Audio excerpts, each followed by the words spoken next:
चिपळूणमध्ये समाजासाठी सातत्यानं कार्यरत असणाऱ्या महिलांचं सक्षमीकरण करणं आणि सोबतच मुलांमधील सुप्त कला, विज्ञान आणि सर्जनशीलता समाजासमोर आणण्यासाठी अशा उपक्रमांची नितांत गरज आहे, असं प्रतिपादन चिपळूण संगमेश्वरचे आमदार शेखर निकम यांनी केलं.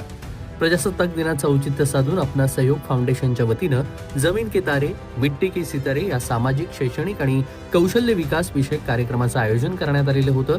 चिपळूण येथील गोळकोट रोड येथील पालोजी बाग येथे या कार्यक्रमाचं आयोजन करण्यात आलेलं होतं.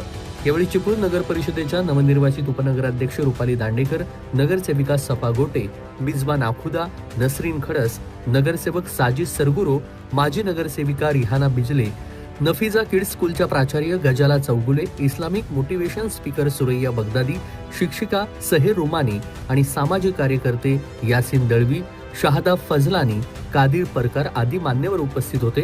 चिपळूणमधील अपना सहयोग फाउंडेशन हे महिलांचं सक्षमीकरण, रोजगार निर्मिती, शिक्षण, वैद्यकीय मदत, क्रीडा आणि सामाजिक क्षेत्रामध्ये सातत्यानं उल्लेखनीय कार्य करत आलेलं आहे.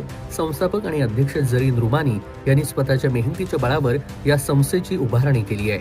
त्यांच्या मार्गदर्शनाखाली अनेक महिला आणि मुली आत्मविश्वासानं स्वतःच्या पायावर आज चिपळूणमध्ये उभ्या राहिलेल्या आहेत. त्यांच्या कार्याला त्यांनी शुभेच्छा देखील दिलेल्या आहेत.